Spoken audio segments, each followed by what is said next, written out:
Hello，大家好，我係 Martin。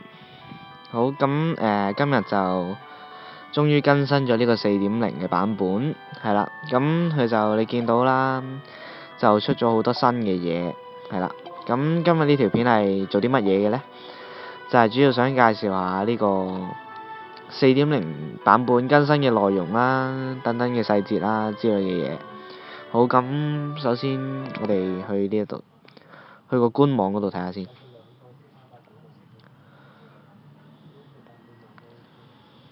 咁今次4.0可以話係一個好大嘅更新啦，即係可能係有史以嚟最大嘅更新啦，因為有新出嘅公會系統啦之類嘅嘢。好，咁我哋而家嚟睇下《天界女神的法則》呢個4.0版本更新嘅內容。好，咁新增咗31隻召喚獸。咁31隻召喚獸包括啲乜嘢呢？就係包括小魔女啦、地精等等嘅進化啦，係啦，咁同埋有幾隻新寵嘅，就係之前應該大家如果有睇官方影片都睇過，就係嗰隻瞓低咗嘅女仔嗰個系列啦，同埋有啲新嘅技能。咁而家就總共有427隻召喚獸啦。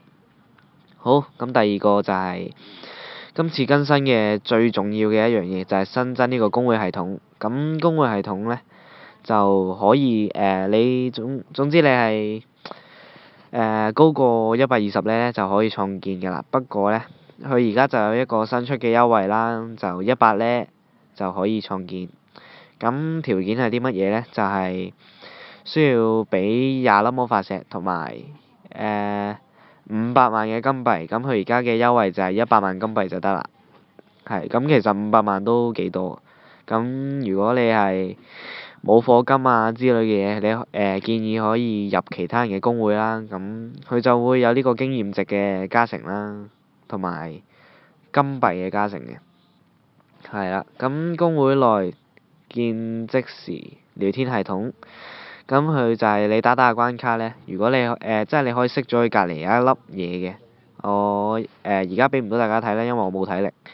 咁隔離會有一粒嘢，就你撳落去咧，就可以同你嘅公會嘅人傾偈啦。咁佢上面有條巴咧，即係好似我哋而家上面咁樣呢啲咁樣咧，就會呢個位就會彈佢啲信息出嚟嘅。咁都係一個好方便嘅設計啦。咁係啦，可以選擇相同公會嘅成員作為戰友。咁同埋而家一開始嘅公會成員上限就係10嘅，咁應該升咗公會等級咧就會增加㗎啦。好，咁新增主線關卡，咁就係唔使問啦，就係第7封啦。咁相信好多人打完第6封咧都畢咗業，擺到好耐，淨係打嗰啲關卡都有啲悶。咁而家出咗7封啦，咁我呢幾日都會嗱嗱聲打下嘅，不過就會打咗呢個神廟試煉光先啦，因為都想俾大家參考下。好，新增戰鬥音樂，咁聽人講輪迴嘅音樂但係唔同咗嘅，咁同埋喺隔離一個叫做咩？即係平時我哋打光油鴨啊嗰啲關卡嘅地方咧，就有一個新嘅輪迴，就係叫做乜嘢咧？叫咩之路咧？等我睇下先。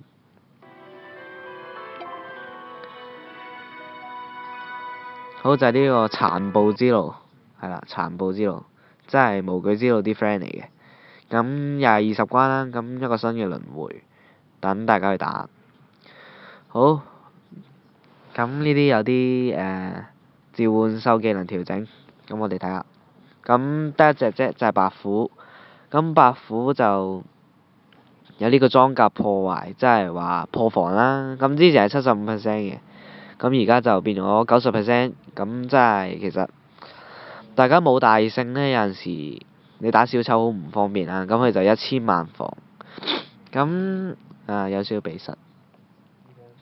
咁1000萬防，咁用大聖就減到0，當然係最好啦。咁而家就有白虎90%，咁即係佢破完都只係100萬防啫。咁有啲隊可能都破到嘅。咁就俾大家有一個其他嘅選擇啦，唔一定要用大聖先打到。好，咁今日呢啲更新內容都係咁多啦，咁我哋睇下隻 game 入邊啊。咁你見到佢排行榜隔離個獎杯呢，個樣就唔同咗，靚咗，閃閃發光咁樣。咁其實喺界面上面都做咗好多優化。咁隔離呢度多咗工會啦，係啦，入到工會呢，就會見到個工會嘅界面，咁有個公告啦，咁撳一撳上面嗰個標誌嘅位呢，就可以睇到你而家工會嘅資料，啲等級啊，有幾多人喺度啊，啲經驗值會加幾多啊咁樣啦，咁就可以捐獻嘅。咁捐獻呢，唔使驚，佢係唔使你捐魔法石嘅，只係捐金幣嘅啫。咁你可以睇下你而家嘅經濟狀況啦。咁我本身自己捐咗10萬蚊出去，即係100個金啊。咁嗰啲金我唔知有咩用，總之係應該有用嘅，遲啲應該會有用噶啦。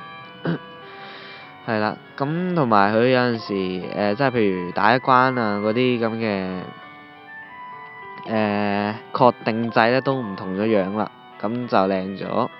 咁同埋當你嗰隻即係打落去嘅效果啦，同埋將咩豬變咩豬啊嗰啲效果都係唔同咗嘅，即係喺呢個效果上面係有所優化，係啦。咁今次呢個4.0版本嘅更新內容就差唔多啦，係啦。咁嚟緊將會有咩影片呢？就係有呢個叫做神廟試煉光嘅超級，即係 extra，係啦。咁七封王當然我打到去呢，就當然會即刻拍一片啦，見一見證啦，係啦。咁今日呢個介紹4.0版本嘅影片嚟到呢度先，咁大家記住 subscribe 我 YouTube 啦，拜拜。